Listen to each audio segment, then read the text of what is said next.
Okay, well, welcome to this webinar for Massachusetts Envirothon.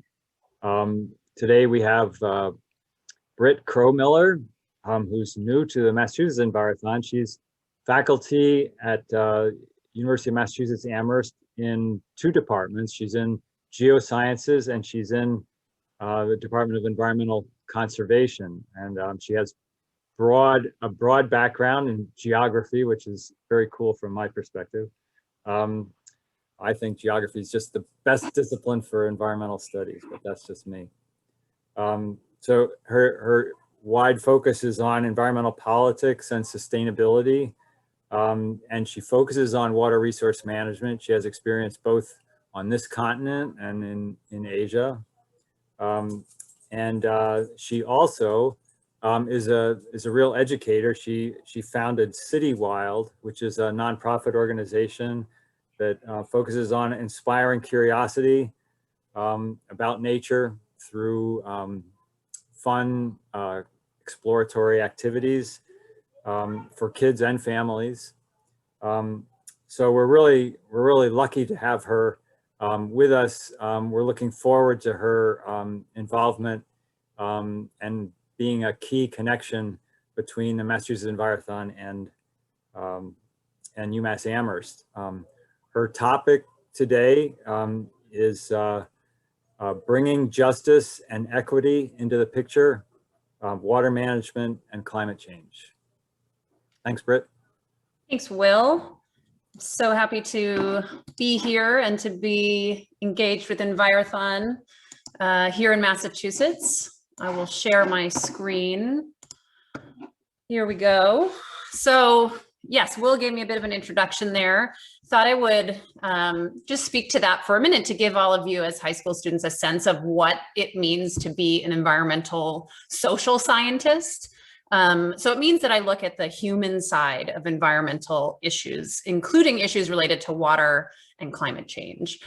So environmental issues don't just happen, right? Humans play a role in shaping what issues emerge, where they emerge, and who and what they impact. So this is all shaped by politics, by money, by power, by history and culture. And so those are the kinds of things that environmental social scientists like me think about and try to understand with our work. How do all of those things intersect with what's going on in different ecosystems and with different environments? I'm also an environmental educator, as Will mentioned. I have an environmental education nonprofit called City Wild. And it's really about getting kids and families of all ages outside and curious about nature all around them in their everyday lives. So it's not about thinking about nature as this pristine thing that exists only in places like national parks, but recognizing everyday forms of nature all around us, including in cities where some people think there's not much nature at all, right? So the idea is that if we can get people curious about nature and asking questions about plants and animals and insects and water management, right, and climate change, even things starting with a spider in your apartment or a crow on the wire outside your house, that then they can start thinking about valuing and protecting that nature.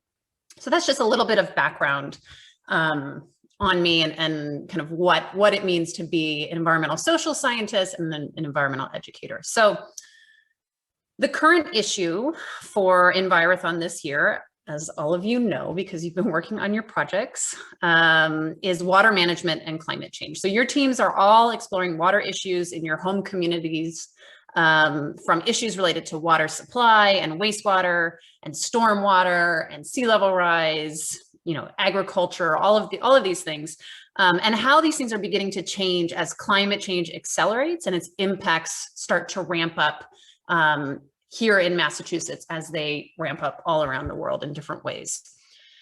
And it's such an interesting special topic this year, right? So water is this unique entity, right? To humans, we often see it as a resource, something that can be put to use to meet our needs and our desires in some way. But we know that water has spiritual and cultural meanings for certain communities and groups of people. It has economic value. We need it for industry and production and urban and economic growth. And of course, we know that water is also essential to plants and animals and ecosystems. So it's many, many things all at once.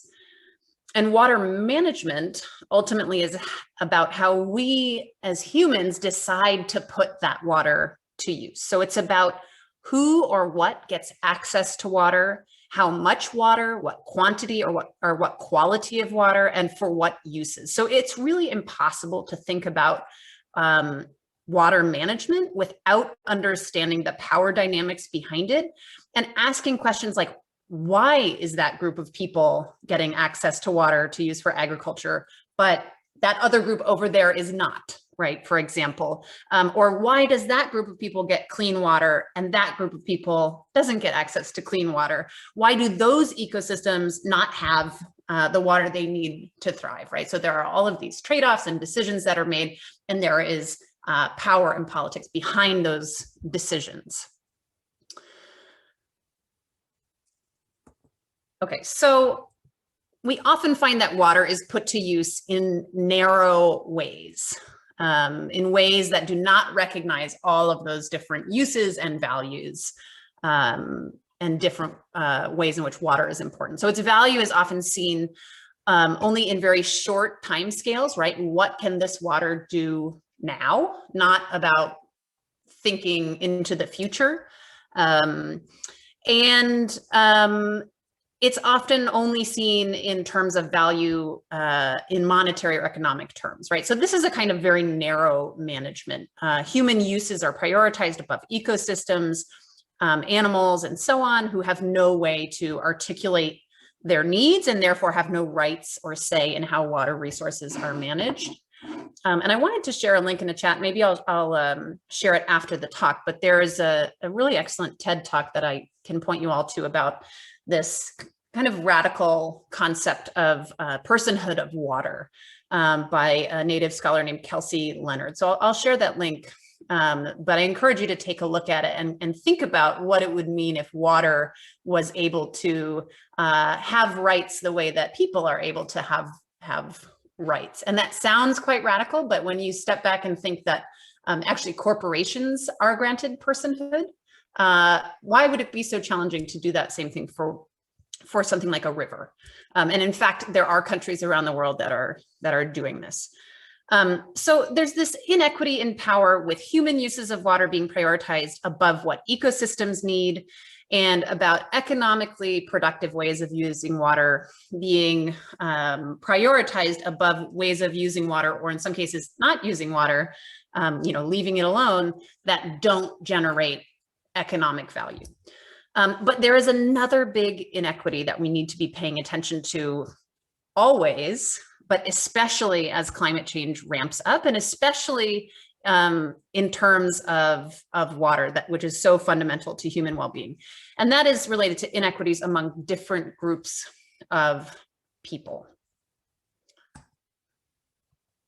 So we know that climate change is going to change a lot of things having to do with water here in Massachusetts. And I'm sure that all of the teams have been studying, all of these complex dimensions of water management and climate change in their own home communities as you're preparing for your presentations in a couple of weeks. But we do know that in Massachusetts, average temperatures are rising. Spring is coming earlier, and it's bringing more precipitation. Rainstorms are more intense and frequent, right? So that means like more rain coming all at once, which can lead to flooding and other kinds of issues. And we're also seeing that our summers are hotter and drier. We have more droughts in the summertime, including last year. And this impacts water supply. It has implications for flooding. It has implications for agricultural production, which is a huge economic driver across the state. And therefore it has implications for people's livelihoods and potentially their access to food as well.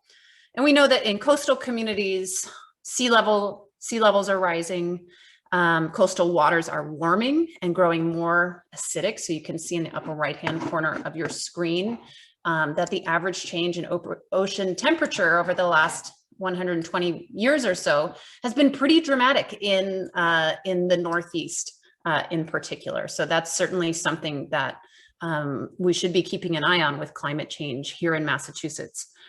The oceans are growing more acidic, right? And this has negative impacts on ecosystems. It disrupts fishing. We see more intense coastal storms, and wetlands are being lost, which we know has major ecological impacts, but also makes coastal communities more vulnerable to storms and flooding, right? Because things like wetlands actually act as a buffer to storm surges and things like that. So they can be really important in protecting communities from some of the risks of climate change. But here's the thing, these changes related to water and climate change don't affect all communities in the same way. And some communities and groups of people will experience these impacts more severely than other communities and other groups of people. And this is related to the idea of environmental justice, which some of you may be familiar with. And if you're not, that's okay. But it's this idea that some communities or groups of people are disproportionately impacted by environmental issues. So that's environmental injustice. I won't spend a lot of time on environmental justice, but I do think it's something for you all to be aware of and to think carefully about with your projects in your home communities. How might environmental issues related in your case to water management and climate change affect different communities in different ways? So environmental justice, this is a quote from an article in 2004. Environmental justice refers to the idea that human activities, polluting factories, consuming, technology use, in this case, climate change, have inequitable consequences in that populations, racial and class groups, and geographical locations can diverge markedly in their exposure to risks or ecological and health impacts. So what that means is that different places and people based on race and class are going to experience environmental impacts in different ways.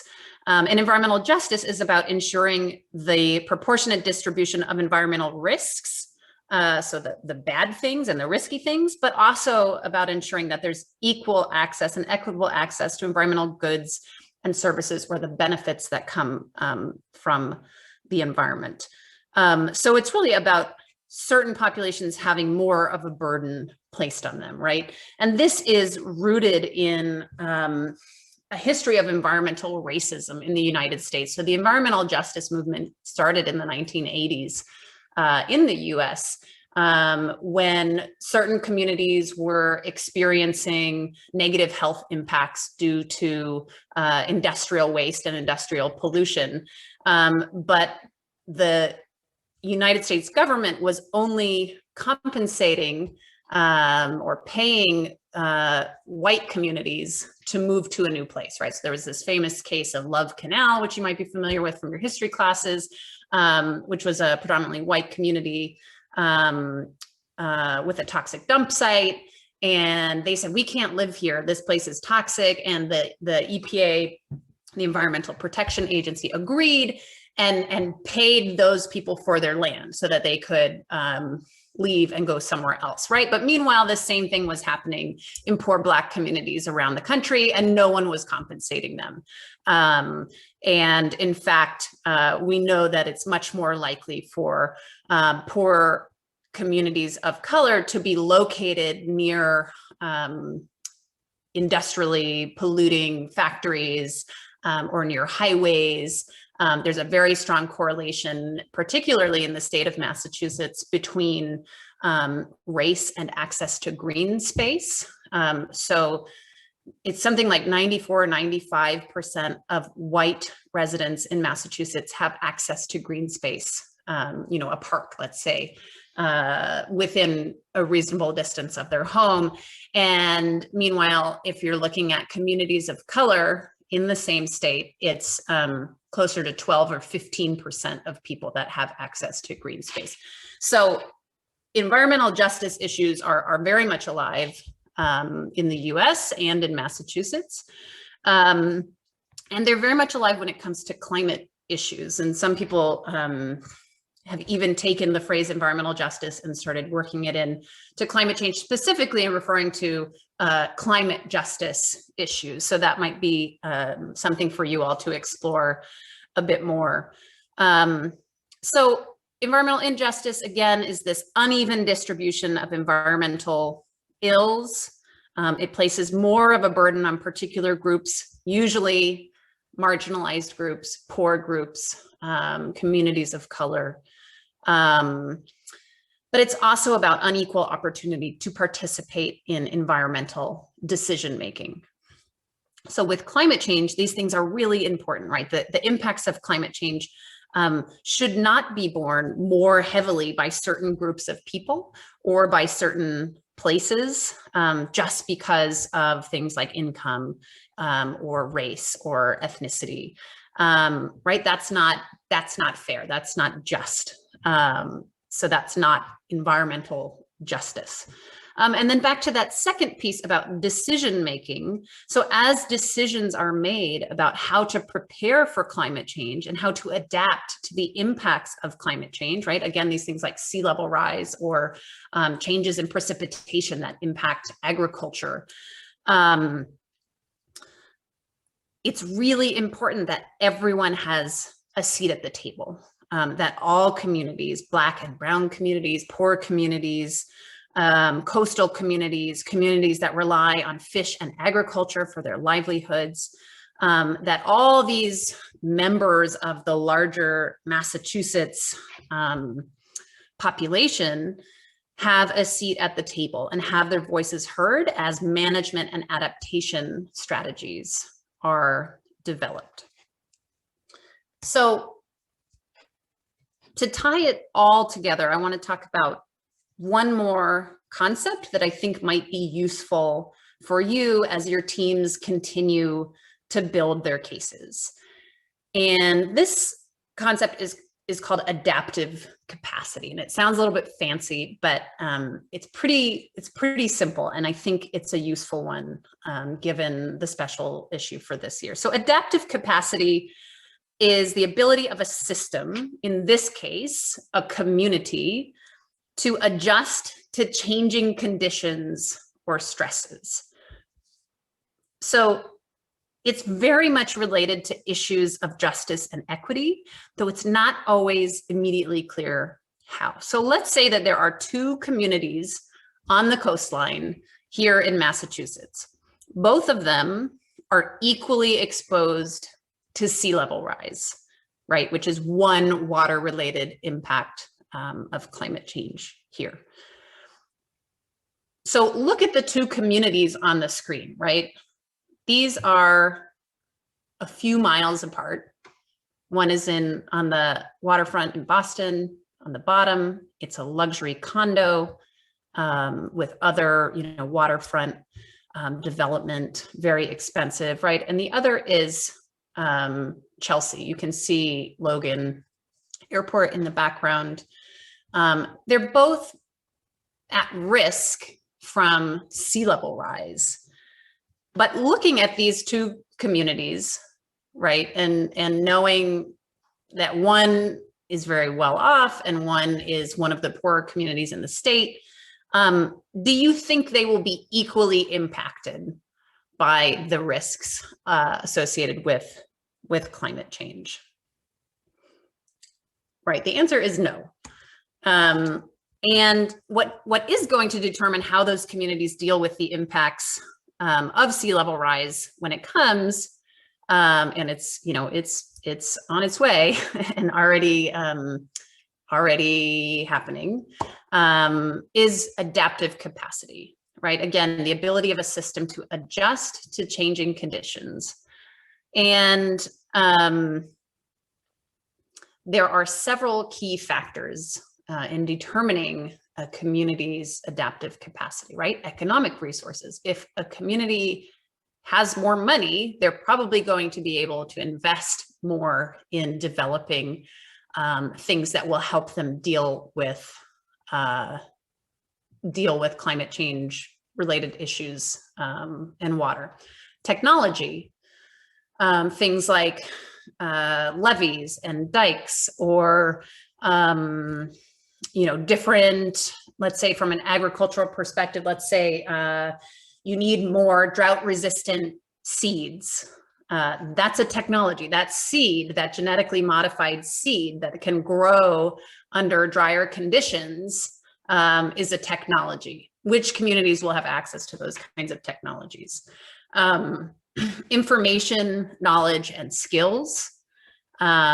Infrastructure, right? That's a big one when it comes to water management, right? And infrastructure is not just dams and dikes and levees and things like that. It's also knowledge and institutions that manage that infrastructure, and then equitable access to all of those things.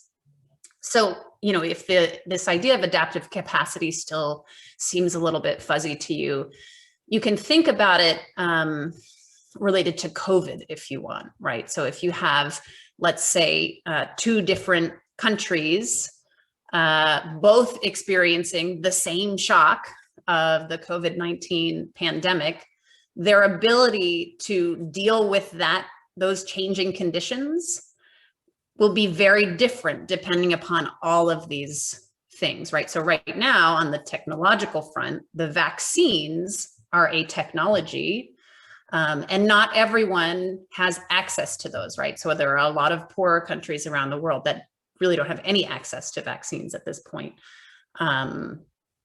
or have the infrastructure to distribute those vaccines. So you can think through this concept of adaptive capacity, not only related to climate change, but really related to any kind of changing condition or major stress on a system.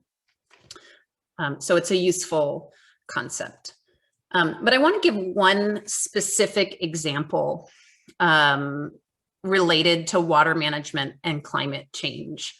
So both of these pictures on your screen show a method of dealing with runoff, right? So when it rains, especially in big downpours, and we know that we're having more intense downpour and intense precipitation events as the climate continues to change, what happens to all of that water, right? If you've paved over everything, let's say you live in an urban area, or you have a lot of roads or parking lots, what happens to all of that water if it can't get absorbed into the ground? So on the left-hand side, you have the traditional gray infrastructure, where you have these storm drains and the water rushes off into the drains.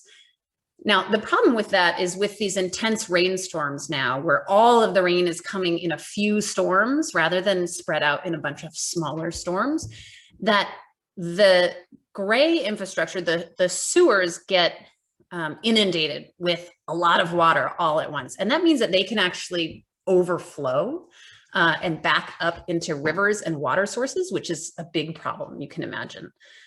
So there's a lot of talk right now about adapting gray water infrastructure in the face of climate change to deal with these kinds of more intense precipitation events. And you see that with that gray water infrastructure, it's really an example of narrow management, again, which I talked about a couple of minutes ago. So managing water only for one purpose, and that purpose here being regulating the flow of water. So it's this system, this infrastructure is delivering one thing.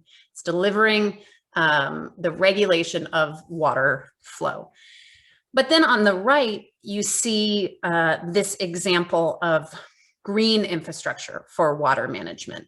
And so in the picture, you'll see what is called a bioswale. So they're basically these rectangular ditches that are dug next to the street. They have soil, they usually have native plants planted in them. They're very nice to look at. And when it rains, the water flows into these bioswales The water is filtered, so it's actually cleaned before it goes into the water table or goes into the nearest water source.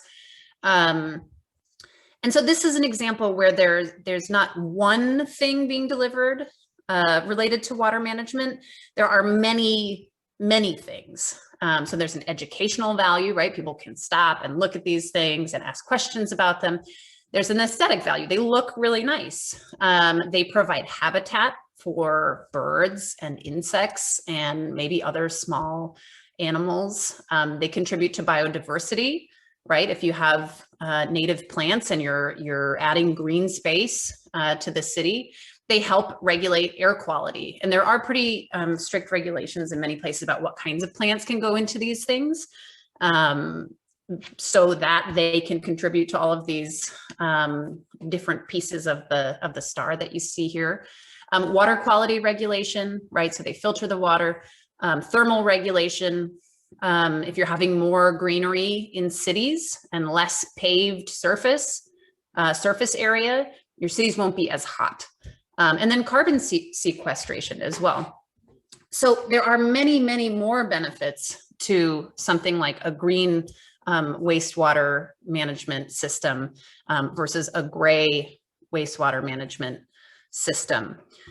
And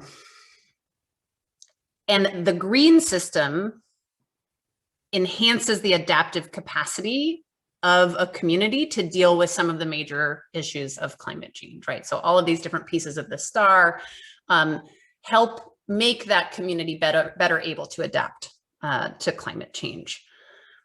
So how might there be a potential environmental justice issue or climate justice issue at play related to this kind of infrastructure? If we were in a classroom, or if we were outside together, I would call on people. So you're off the hook right now. But just think about that question. So how might there be an environmental justice issue at play here? So what you have to think about is which communities do you see this kind of infrastructure being built in and invested in? Which communities are being set up for success when it comes to preparing for climate change, and why? And how can we make sure that all communities can build up their adaptive capacity to deal with the impacts of climate change, not only related to water, but also in many, many different areas. So this is just one example of a water management, a piece of a water management system that I think highlights how environmental justice can come into play, and how this concept of narrow management can also come into play. So I will leave that there. I am around, if teams have questions and want to follow up on anything that I've talked about here in this presentation, please feel free to send me an email. I'd be happy to engage. I'm excited for all of you. I didn't participate in anything like Envirothon when I was in high school, and I wish I'd had that opportunity. So it's really great to see so many of you taking advantage of that on such important topics. So thank you all for your work and for listening to me talk, and take care. I have questions. Yes, now I'll stop sharing and we can take questions. Okay, I'll be your student here. Okay, Will. Well, a couple things. One was that this idea, your last slide of engineering and institutional design challenges. This is great. If teams want to explore that aspect of water management a little bit more, you can actually go to the Envirothon webpage and go back to 2018 when our the current issue was, we called it Partnering with Nature in Watersheds. And the idea was that on very small scales and on very large scales, we can do this kind of partnership that was represented in those two pictures that you presented. So that, and I really encourage teams to do that. I'm so glad that you brought in the environmental justice aspect of that. that lens is a really important one to use to look at your community and the possibilities for partnering with nature.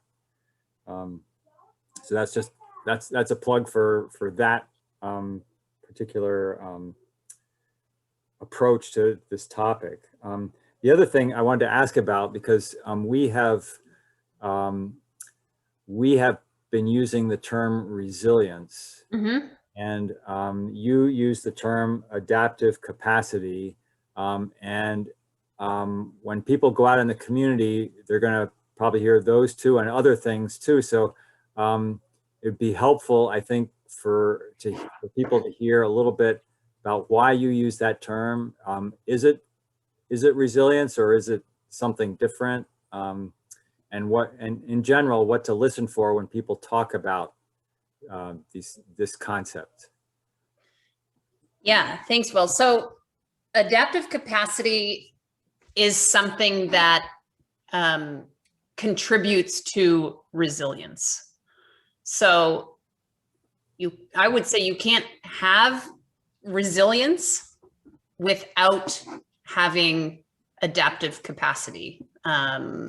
So I'm trying to look for a slide that I've used in the past to illustrate the interconnections with adaptive capacity and resilience. Yeah, I don't think I can find that, but so I would say that they're very much related. So the other term that often comes up is vulnerability. So how vulnerable is a community to something like climate change, or something more specific like sea level rise? And then on the flip side of that, how resilient might it be? So all of these terms are interconnected. I'll see if I can find that slide somewhere and maybe share it with the group. But I guess, one of the broader points specifically related to water management about why this idea of adaptive capacity is really important is that we don't know exactly what the impacts of climate change will look like. And so designing our water management institutions and infrastructures in ways that are as flexible as possible, literally adaptable, is really important.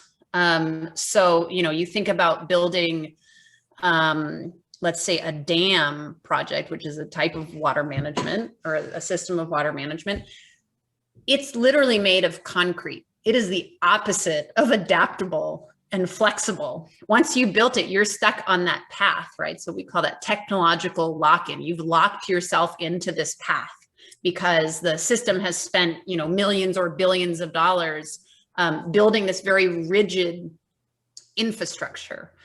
So something that is coming up more and more related to this idea of adaptive capacity in the face of climate change is trying to design more with nature rather than in a way that's more about controlling nature, which is particularly obvious when you're looking at things like dams or channelizing rivers, right? Like trying to put concrete barriers on either side of a river or burying a river.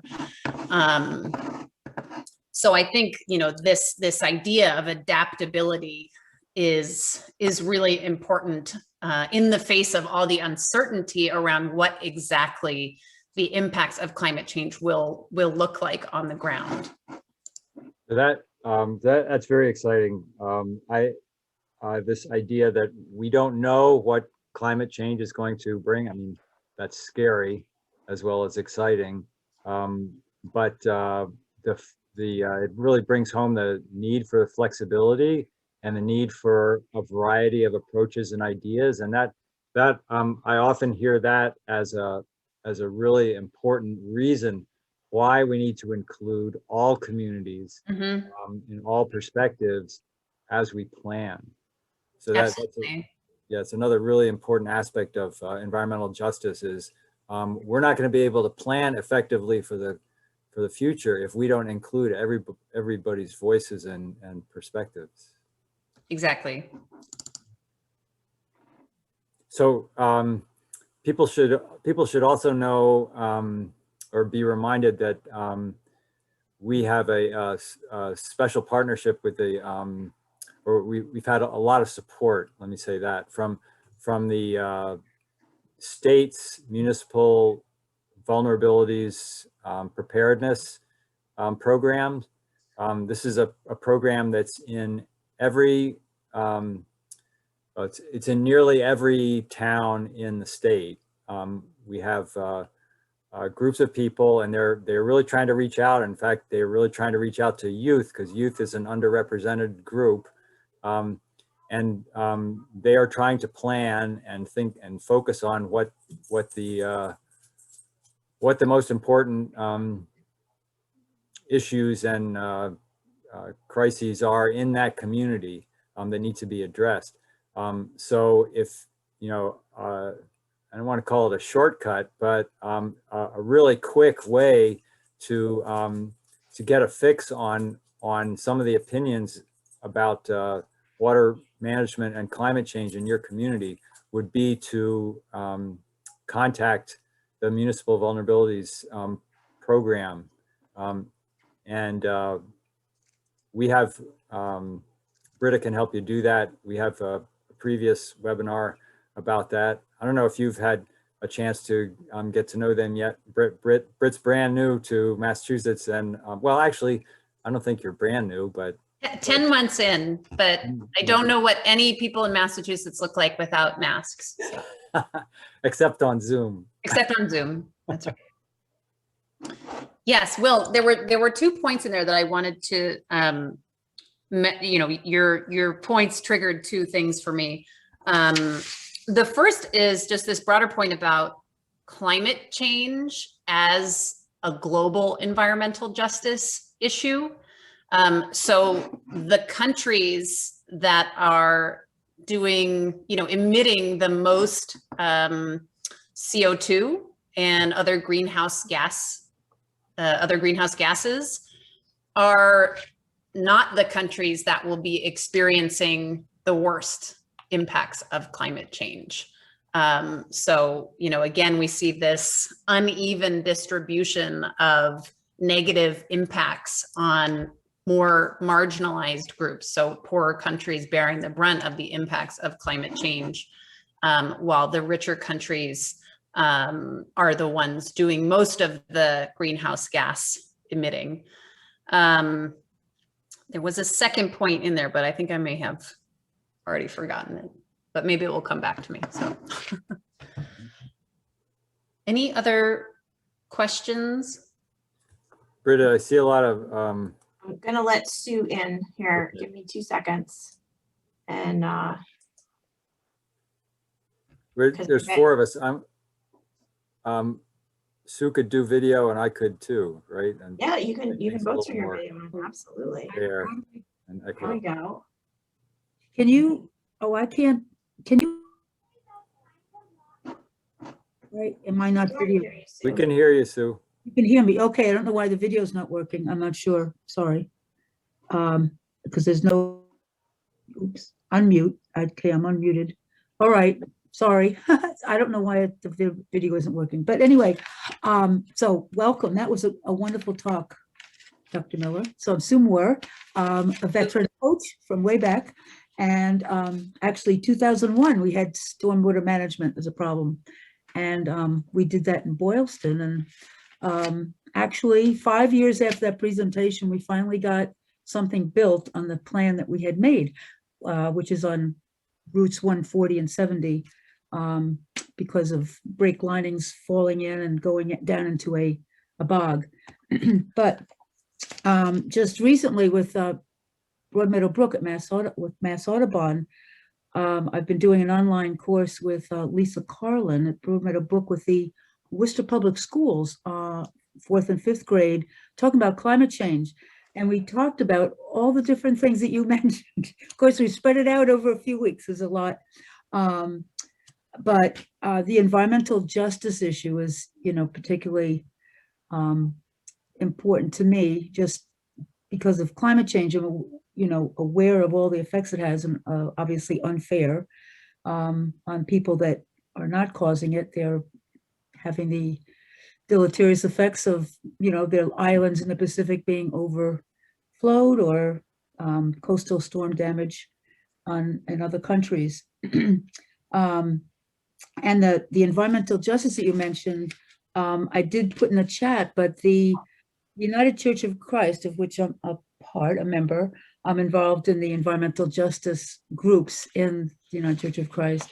And they did that study that you were mentioning in North Carolina with the toxic waste, and unfairly put in basically communities of color, and always put there. And so just recently there was a discussion of particulate matter from those industries that are unfairly affecting those people of color. And that's why their COVID rates are so much higher. One of the reasons, but that's a major reason, because they're breathing in all that particulate matter. And in the beginning, you mentioned the rights of nature. And actually, there's a big meeting every year in the United Church Tribes called the Synod, and that is going to be one of the resolutions about the rights of nature, and putting that forward, and an idea, like the whole church as a whole declaring that they feel it's important, and hopefully that will reach out to many churches and communities to say that we want the rights of nature to be part of our communities and states and countries. So I want to thank you for mentioning all those wonderful issues that should be really brought to students and everybody that listens to this, but particularly students, because they need to be aware of the environmental injustices that are being perpetrated by industries and governments that let it happen. So thank you very much for doing that. Oh, and one thing that I just recently heard about to do with water, that the Quinnipoxet dam, they're looking to take that down and restore it to its natural habitat. So letting fish spawn upriver, getting past the dam, because they were never able to use that ladder way. They would swim past it, not realizing they had just passed the ladder to go up.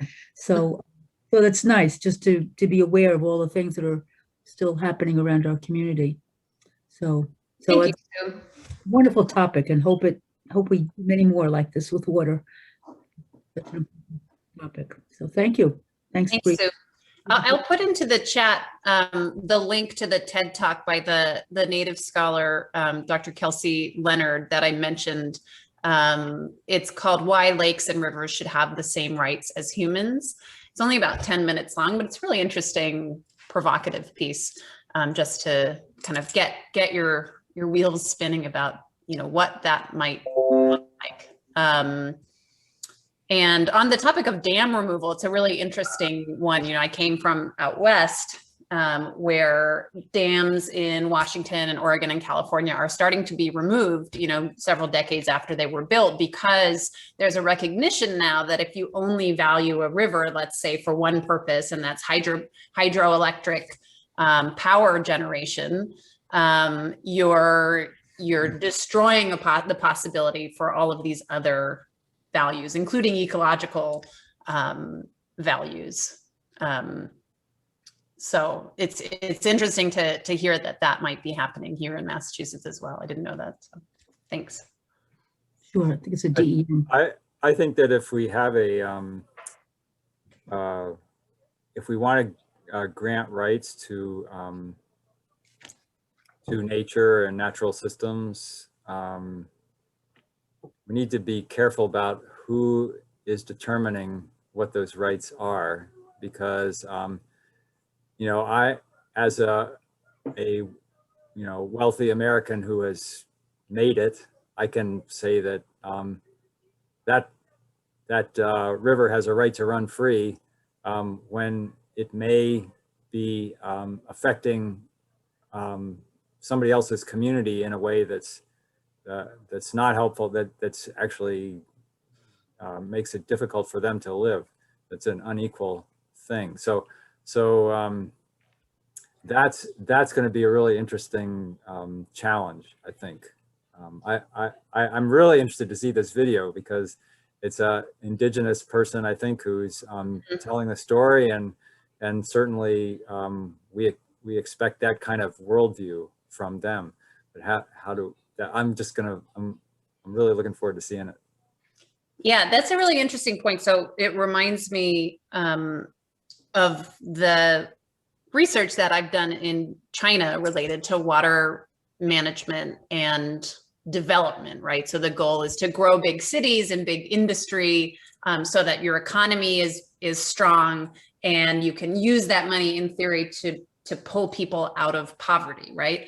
And central to that in China has been these really, really big water projects. So there's the Three Gorges Dam, which a lot of people have heard about, which is the largest hydropower project in the world. And then there's another project that I've spent a lot of time working on called the South North Water Transfer Project, which basically takes a huge percentage of the water from one of the largest rivers in China and diverts it through a series of canals up to a totally different part of China, right? And all of that, you know, when I said that water management and where water flows and in what amount and for what purposes is political, it's very clear that it's political in this case, right? The water is flowing to Beijing, which is the capital of the country, the center of the Chinese Communist Party, seat of power. And it's all about using that water for urbanization and economic growth. And so a lot of the government officials that I have interviewed in China, you know, would say, you know, we understand this concept of sustainability, but the US didn't develop its economy in that way. And so we need to do this in this way. It's dirty, it's bad for the environment. But once we're rich enough and we've pulled people out of poverty, then we will fix it. Then we'll deal with these problems. And so that's a really interesting thing to be aware of, right? Is it a double standard? And, you know, is caring about nature kind of a luxury that can't be afforded to everyone when they're worried about getting enough food to eat or something like that.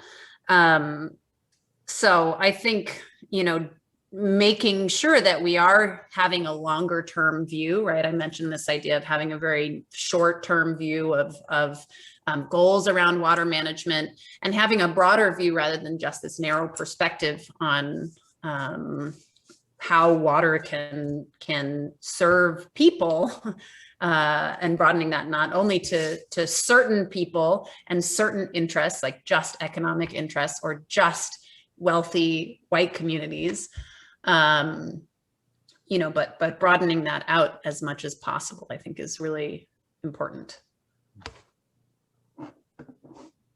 So, Britta, I'd like to use some time to make a little plug for the research aspect of the Envirothon, little nuts and bolts. So I recognize that, you know, high schools are, they're going through a lot this spring because of the kind of all the rigmarole of going back to in-person for those who are going to have to go back to in-person. So there's going to be a lot of disruption, I think. Unfortunately, right at the time when you guys are doing research for your Envirothon presentations and putting your presentations together, and we get it, that's hard. So two ideas that may help you to do this more efficiently. One is, as I said, to connect with the state municipal vulnerabilities preparedness project with the project coordinator in your region. They are looking forward to hearing from Envirothon teams. They can help you connect with key people in your community who are working on water resource issues. So I highly recommend that.